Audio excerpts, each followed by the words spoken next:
নমস্কার বন্ধুরা, সনাতন মোটিভেশন চ্যানেলে আপনাদের সবাইকে স্বাগত। আজ 17 অক্টোবর 30 আশ্বিন শুক্রবার। আজকের দিনেই পালিত হচ্ছে পবিত্র রমা একাদশী। কার্তিক মাসের কৃষ্ণপক্ষের একাদশী হলো রমা একাদশী।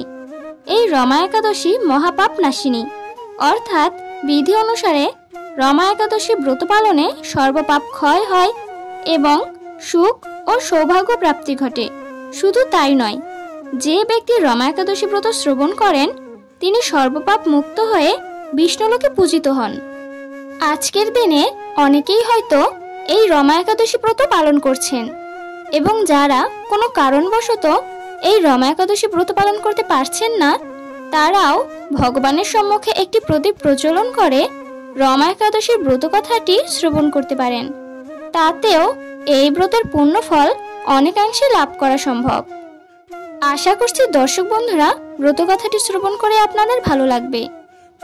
তবে ভিডিওটি শুরু করার আগে আপনি যদি এই চ্যানেলের নতুন দর্শক হয়ে থাকেন তাহলে এখনই চ্যানেলটিকে সাবস্ক্রাইব করুন। তাহলে শুরু করা যাক রমা একাদশীর ব্রত কথা। জয় শ্রীকৃষ্ণ, রাধে রাধে।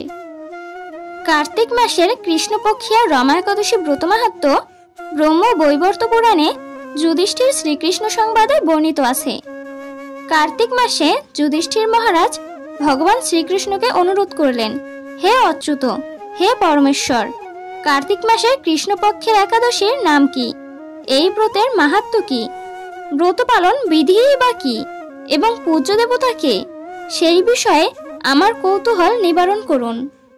ভগবান শ্রীকৃষ্ণের মাধুর্যময় মুখে প্রসন্নতা বিকশিত হলো এবং তিনি বলতে লাগলেন, হে সার্বভৌম, হে জ্যৈষ্ঠকুন্তীয়, মহাপাপ নাশিনী এই একাদশী রমা নামে প্রসিদ্ধ।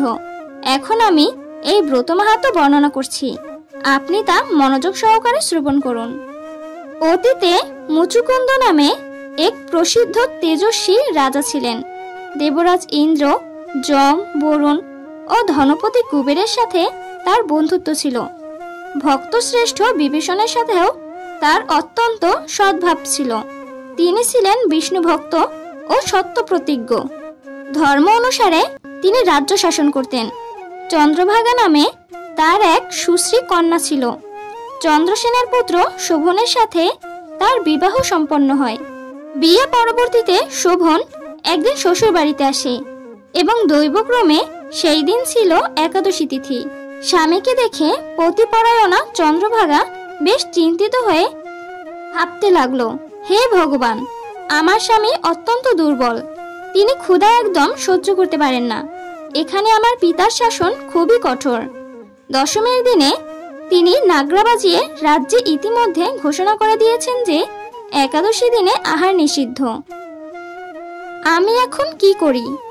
রাজার নিষেধাজ্ঞা শুনে বিচলিত শোভন তার প্রিয়তমা পত্নীর সাথে পরামর্শ করলেন, হে প্রিয়ে, এখন আমার কি কর্তব্য তা আমাকে বলো।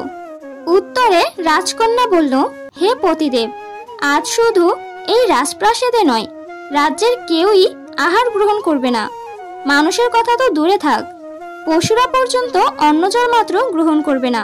হে নাথ, তুমি যদি এ থেকে নিষ্কৃতি চাও তবে নিজ গৃহে প্রত্যাবর্তন করাই ঠিক হবে। এখানে আহার করলে তুমি সকলের নিন্দাভাজন হবে এবং আমার পিতাও অত্যন্ত রাগান্বিত হবেন। এখন বিশেষভাবে বিচার করে যা ভালো মনে করো তাই করো। সাধ্বী স্ত্রীর পরামর্শ শুনে শোভন চিন্তিত হয়ে বলল, হে প্রিয়ে, তুমি ঠিকই বলেছ, কিন্তু আমি গৃহে যাব না। এখানে থেকে একাদশী ব্রত পালন করব, তারপর দেখা যাক, ভাগ্যে যা লেখা আছে তা অবশ্যই ঘটবে। মনে শক্তি সঞ্চয় করে শোভন একাদশী ব্রত পালনে বদ্ধপরিকর হলেন। সমস্ত দিন অতিক্রান্ত হয়ে রাত্রি শুরু হলো। বৈষ্ণবদের কাছে রাত্রি যাপন অত্যন্ত আনন্দকর, কিন্তু শোভনের পক্ষে তা ছিল বড়ই যন্ত্রণাদায়ক। সারাদিন কোনোভাবে অতিক্রান্ত হলেও রাতের দিকে ক্ষুধা তৃষ্ণায় সে ক্রমশ দুর্বল হয়ে পড়ছিল। রাত যত বাড়ে শারীরিক অবনতি হতে থাকে এবং রাত্রি শেষে সূর্যোদয়কালে তার মৃত্যু হয়। রাজা মুচুকুন্দ এতে অত্যন্ত দুঃখিত হলো এবং যথাযথ নিয়ম নিষ্ঠার সাথে তার সপ্তাহ কার্য সুসম্পন্ন করলেন। শোকে দুঃখে চন্দ্রভাগা ভেঙে পড়ল এবং স্বামীর অন্ত্যেষ্টিক্রিয়া সমাপ্ত করে পিতার আদেশে পিতৃগৃহেই বাস করতে লাগলো। এইদিকে রমা একাদশী ব্রতের প্রভাবে শোভনের মন্দরাচল শিখরে অনুপম সৌন্দর্য বিশিষ্ট এক সুশোভিত দেবপুরী প্রাপ্ত হলো। এক সময় মুচুকুন্দপুরের সোমশর্মা নামক এক ব্রাহ্মণ তীর্থ ভ্রমণ করতে করতে সেখানে উপস্থিত হলেন। সেখানে রত্নমণ্ডিত বিচিত্র স্ফটিকখচিত সিংহাসনে রত্ন অলঙ্কারে ভূষিত রাজা শোভনকে তিনি দেখতে পেলেন। সেখানে গন্ধর্ব ও অপ্সরাগণ নানা উপচারে তাকে পূজা করছিল। তিনি ব্রাহ্মণকে দেখে চিনতে পারলেন এবং রাজা মুচুকুন্দের জামাতা রূপে আসন থেকে উঠে এসে তার চরণ বন্দনা করলেন। শ্বশুর মুচুকুন্দ ও স্ত্রী চন্দ্রভাগা সহ নগরবাসী সকলের কুশল বার্তা জিজ্ঞাসা করলেন। ব্রাহ্মণ সকলের কুশল সংবাদ জানালেন।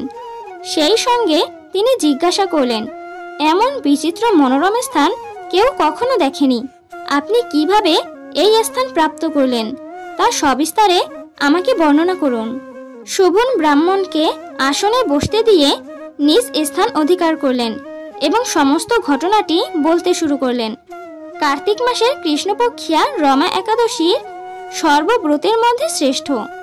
আমি তা ভক্তি ও শ্রদ্ধাপূর্ণভাবে পালন করার স্বীকৃতি হিসেবে এই আশ্চর্যজনক পুণ্যফল লাভ করেছি।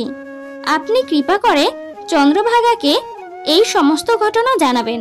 প্রসন্ন হয়ে সোমশর্মা ফিরে এলেন মুচুকুন্দপুরে এবং চন্দ্রভাগাকে সমস্ত ঘটনা জানালেন। ব্রাহ্মণের কথা শুনে চন্দ্রভাগা অত্যন্ত আনন্দিত হয়ে বললেন, হে ব্রাহ্মণ, আমি নিজের কানকে বিশ্বাস করতে পারছি না। আপনার কথা আমার কাছে স্বপ্ন বলে মনে হচ্ছে। তখন সোমশর্মা বললেন, হে পুত্রী, সেখানে তোমার স্বামীকে আমি স্বয়ং স্বচক্ষে দেখেছি। অগ্নিদেবের মতো সুশোভিত দীপ্তিমান তার নগরও দর্শন করেছি, কিন্তু তার নগর স্থির নয়। তা যাতে স্থির করা যায় সেই মতো কোনো উপায় বের করো। এসব কথা শুনে চন্দ্রভাগা উচ্ছ্বসিত হয়ে বললেন, হে ব্রাহ্মণ, পতিদেবকে দেখতে আমার একান্ত ইচ্ছে হচ্ছে। আমাকে এখনই তার কাছে নিয়ে চলুন। আমি ব্রত পালনের পুণ্য ফলে এই নগরকে স্থির করে দেব। তখন সোমশর্মা চন্দ্রভাগাকে নিয়ে মন্দার পর্বতে বামদেবের আশ্রমে উপস্থিত হলেন। সেখানে ঋষির কৃপায় ও একাদশী ব্রত পালনের পুণ্য ফলে চন্দ্রভাগা দিব্য শরীর লাভ করল। দিব্যগতি লাভ করে নিজ স্বামীর কাছে উপস্থিত হলেন। প্রিয় পত্নীকে এখানে দেখে শোভন কেবল অত্যাশ্চর্য হলেন না, সাথে ভীষণ আনন্দিতও হলেন। বহুদিন পর স্বামীর সঙ্গ লাভ করে চন্দ্রভাগা অকপটে নিজের পুণ্য কথা জানালেন।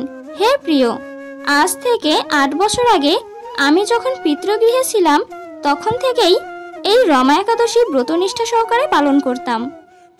ওই ব্রতের পুণ্য প্রভাবে এই নগর স্থির হবে এবং তা মহাপ্রলয় পর্যন্ত থাকবে।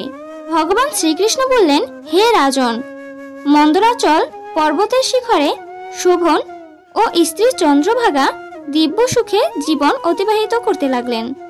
পাপনাশিনী ও ভক্তি মুক্তি প্রদায়িনী রমা একাদশী মাহাত্ম্য আমি আপনার কাছে বর্ণনা করলাম।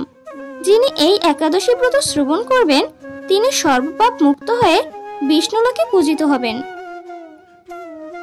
আশা করছি দর্শক বন্ধুরা ব্রত কথাটি শ্রবণ করে আপনাদের ভালো লেগেছে।